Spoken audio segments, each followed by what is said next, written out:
Well, good afternoon, everybody, and welcome back to Rob Motive. I'm driving around in the Tacoma still, kind of testing out the Switch Pro accessory controller that I put in recently.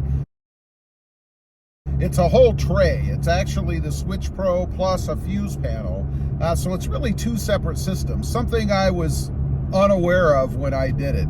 You know, I saw someone else do it to their truck. It was Mumphy, and he has a YouTube channel, by the way, and I thought it was pretty cool, and I decided I'd go ahead and do it to my truck. So basically went with the same setup as what he had.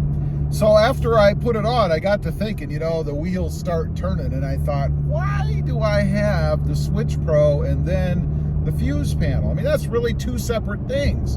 You can control things via another type of switch, a separate switch through the fuse panel, or you can use the Switch Pro. Either way, I ended up with much more than I anticipated, which is never a bad thing when it comes to electrical accessory control. But was the Switch Pro worth it? You know, ultimately, it was a lot of work. I mean, it wasn't difficult, but it just took a lot of time. I spent 3 days putting the whole system in. The Switch Pro, the bus bar, the fuses, the panel, the mounting plate, if you will, all of that stuff, integrating it together. It took me 3 days to do it. Now, that's probably about, I'd say anywhere between 16 and 20 hours of work, something like that. Maybe a little bit more even. It's not like I worked constantly on it, but it did take a bit of time. And my easy or quick response is absolutely it's worth it. It was a fun project, very satisfying when you're done, and it adds a lot of capability from an electrical accessory standpoint to the truck.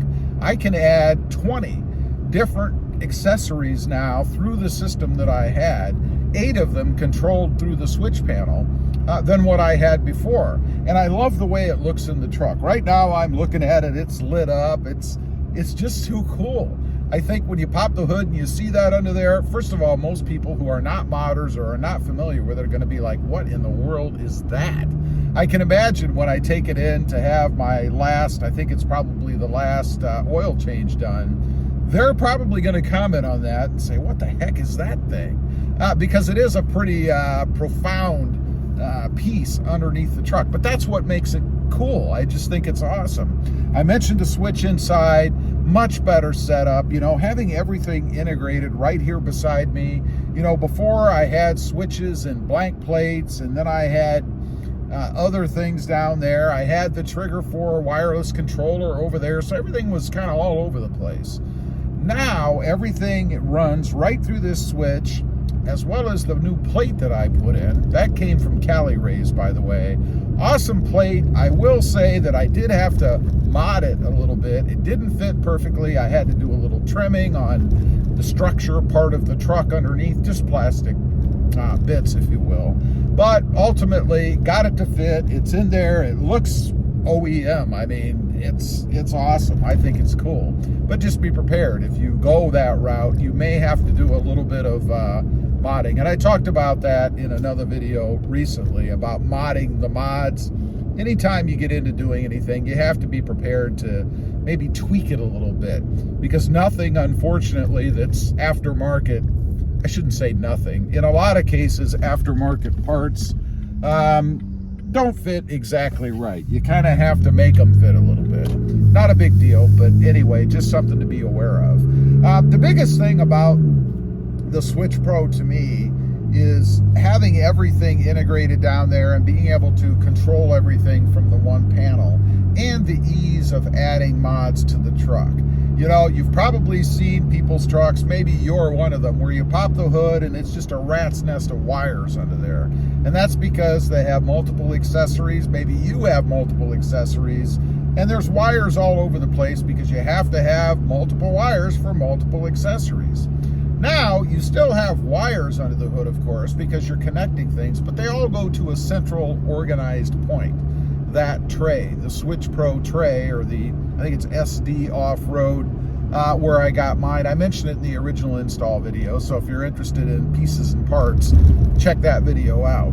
But I think it's just a good way to organize things, because if you get into adding a lot of things, you're going to have a mess under there. And while it may not be that big of a deal if you're not staring at it, if you're someone like me, I don't want a mess under the hood. You know, when I pop the hood up, I want it to look professionally done. I don't want it to be a conglomeration of wires and things all over the place. It doesn't look good. And if you ever need to do anything under there, like maybe replace your battery or something, you've got all these wires and things you get to deal with. And sooner or later, we're all going to have to do that, right? Batteries don't last forever. But I just think it's a good professional type look to have underneath the hood. Again, I mentioned it's not difficult to do, but it definitely is time consuming. You're going to have to take your time and dedicate time to it. And that's important, I think, when you're doing this type of a mod, or really any type of electrical mod. Make sure you take your time and know what you're doing. Don't sit down to do a mod like this when you're not in a great mood or frustrated or have time constraints, because you'll screw something up.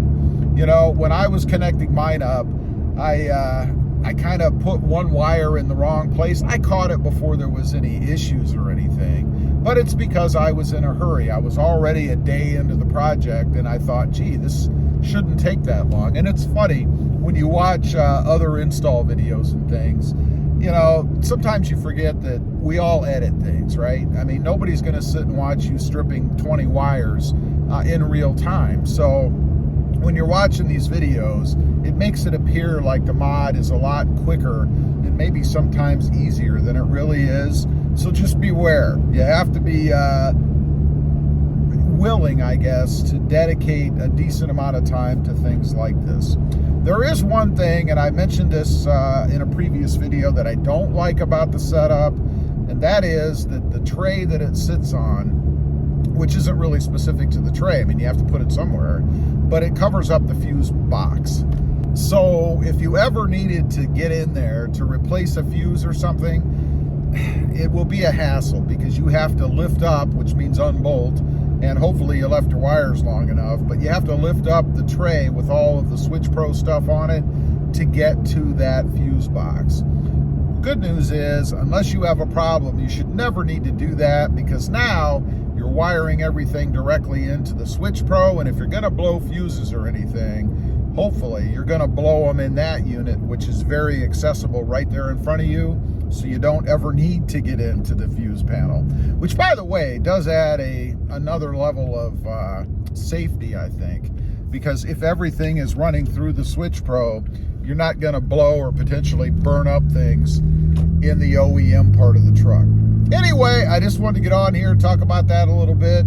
It was a very involved mod, and I'm sure there are some folks out there who would not be willing to dedicate the amount of time that it takes to do this one. Leave a comment, let me know, particularly if you have some sort of an aftermarket tray or Switch Pro even control system for accessories, what you've done and what you thought of the install. I'd be curious to know. Also, real quick, I do have 2 additional channels. Rob Motive JT, all about the Jeep Gladiator, and Rob Motive Project Cars, all about the Mercedes-Benz. Currently, all kinds of mods and things I'm doing to that. Check them out, and if you're interested, why not subscribe? And while you're at it, smash the subscribe button here too. Thanks for watching. Stay safe out there.